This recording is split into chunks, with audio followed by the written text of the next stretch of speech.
जन गण मन अधिनायक जय हे भारत भाग्य विधाता। पंजाब सिंधु गुजरात मराठा द्राविड़ उत्कल बंगा। विंध्य हिमाचल यमुना गंगा उच्छल जलधि तरंगा। तव शुभ नामे जागे तव शुभ आशीष मागे।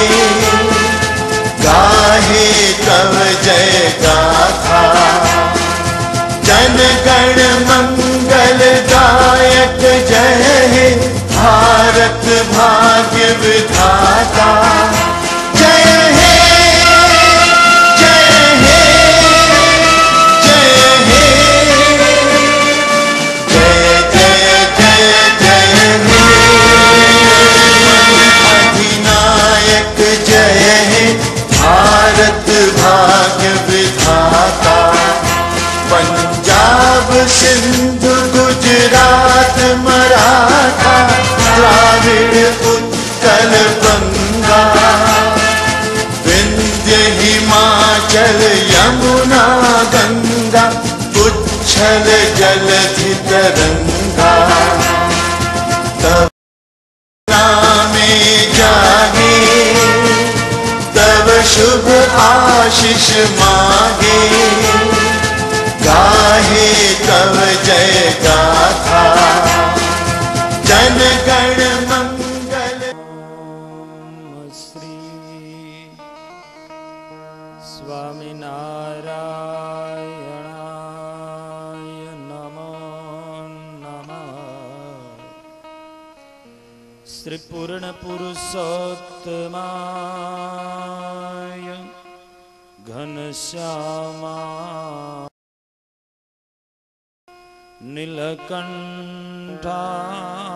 नीलकंठाय श्री सहजानंद स्वामिने नमो नमः।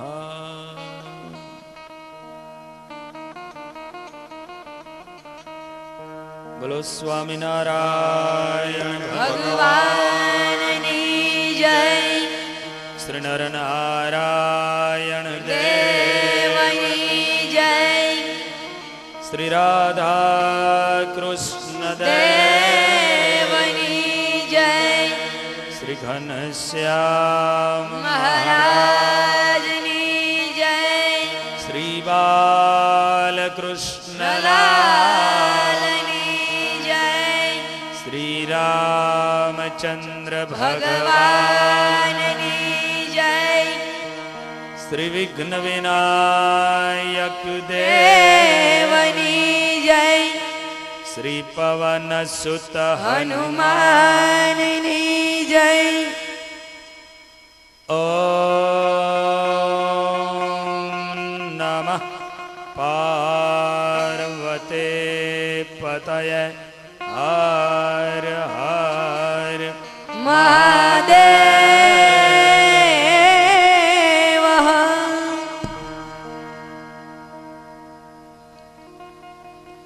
तत आरंभ्य नंदस्य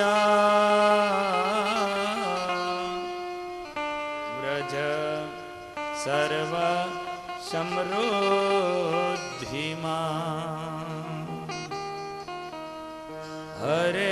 हरेर्निवा सात्मगुणै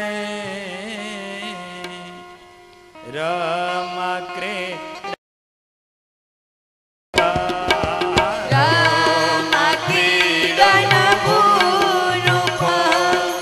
तत आरम्भ्य नन्दसा व्रज सर्व समृद्धिमा।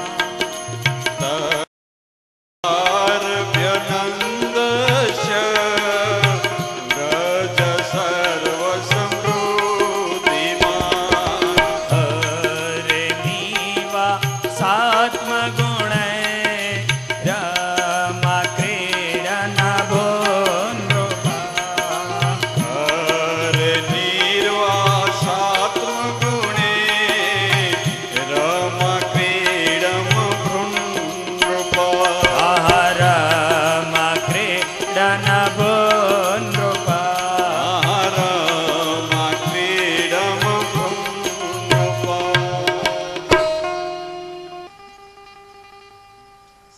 ભાગવત શાસ્ત્ર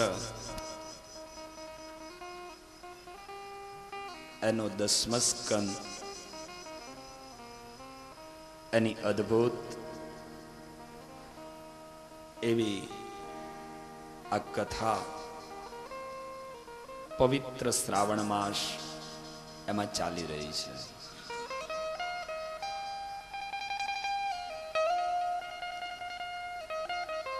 પવિત્ર શ્રાવણ માસ તો છે જ,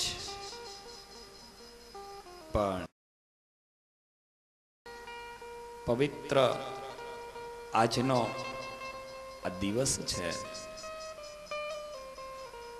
અને આજનો દિવસ સ્વાતંત્રતાનો દિવસ છે.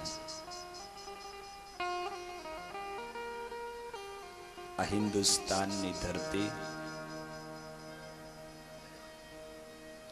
એને સ્વતંત્રતા પ્રાપ્ત થઈ 47ની સાલમાં 15મી ઓગસ્ટ.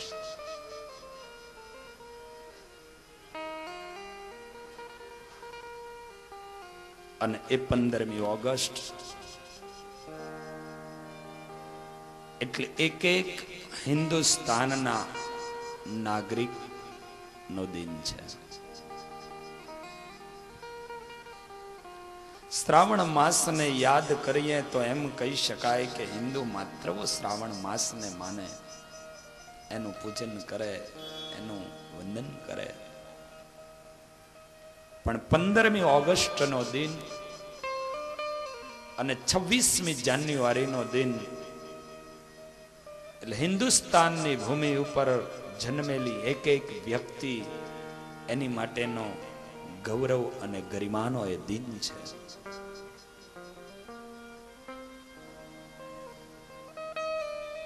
એક વ્યક્તિને પોતાની દેશ દાઝ હોવી જોઈએ. તમે કોઈ બી ધર્મને માનતા હોય,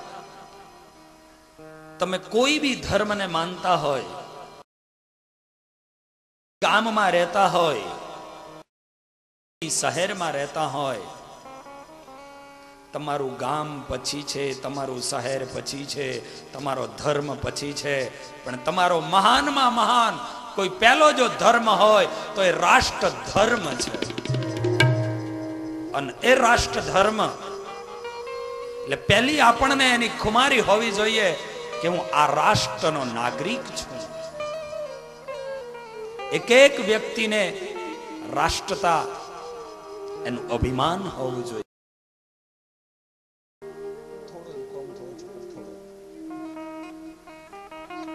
એક વ્યક્તિને પોતાની રાષ્ટ્રતા, પોતાની ભારત ભૌમકા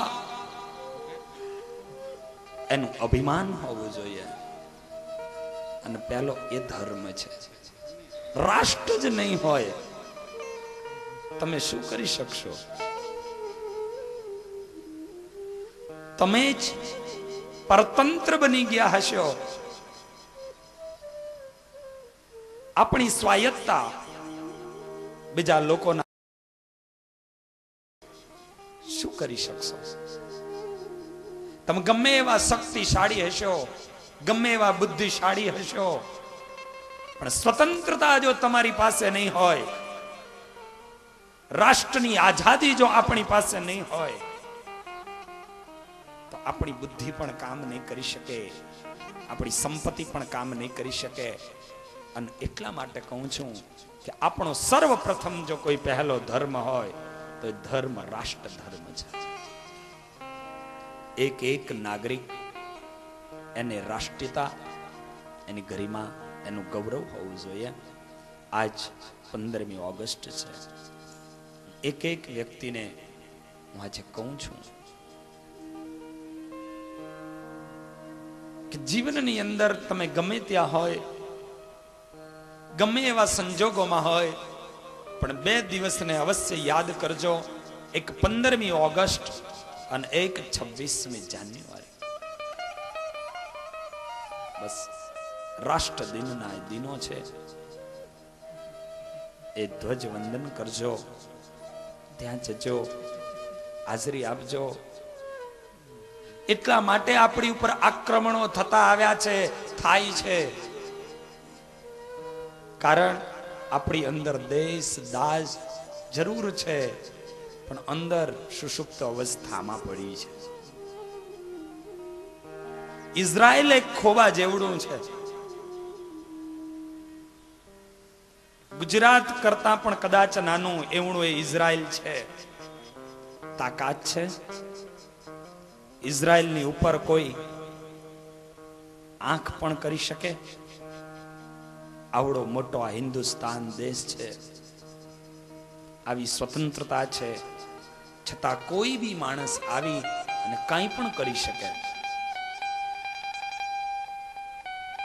એની પાછળનું કારણ હોય તો આપણે સ્વતંત્ર જરૂર બન્યા, પણ આપણને એ સ્વતંત્રતાનો જે મહિમા હોવો જોઈએ એ મહિમા ઘટ્યો, જેને કારણે આપણી ઉપર આજે હુમલાઓ થઈ રહ્યા છે. ન માનતા આપણે સેફ છીએ. કાલે સવારનો થયેલો ત્યાંનો હુમલો આવતીકાલે તમારા ઘર સુધી પણ તમે જો જાગૃત નહીં થાવ તો થશે. આપણે માની લીધું, આપણે સમજી લીધું કે બસ આ 15મી ઓગસ્ટ અને 26મી જાન્યુઆરીનો દિવસ એટલે સ્કૂલોને મનાવવાનો દિવસ. સ્કૂલોને મનાવવાનો દિવસ આપણે માની લીધો. સ્કૂલોના બાળકો જાય, ધ્વજવંદન કરી દે, ચવાણું વેચી દે, કાર્ય પૂરું થઈ ગયું. પણ નહીં, 15મી ઓગસ્ટ અને 26મી જાન્યુઆરી એક આઝાદીનો દિન છે. આપણે ધ્વજવંદન કરવાને માટે નથી જતા, પણ આઝાદી અપાવવાને માટે જે આ દેશના વીર જવાનોએ પોતાના બલિદાનો આપ્યા છે એને યાદ કરવા માટે આપણે જઈએ છીએ. 26મી અને 15મી ઓગસ્ટના દિનો, અને એ દિનો એટલે આપણા એક એક વીર જવાનો જે રાષ્ટ્રને કાજે, જે સરહદોની ઉપર ત્યાં ઊભા છે. આપણે તો શાંતિથી અહીંયા સૂઈ જઈએ છીએ, પણ એ સરહદોને સાચવી અને જે બેઠેલા નવજવાનો છે એને યાદ કરવાના આ દિનો છે. રાષ્ટ્રીયતા અંદર આપણી અંદર હોવી જોઈએ. એક એક વ્યક્તિની અંદર એની ચિંગારીઓ હોવી જોઈએ. ચંદ્રશેખર આઝાદ, અને એ ચંદ્રશેખર આઝાદ નાની એવી ઉંમર, એ 10 વર્ષ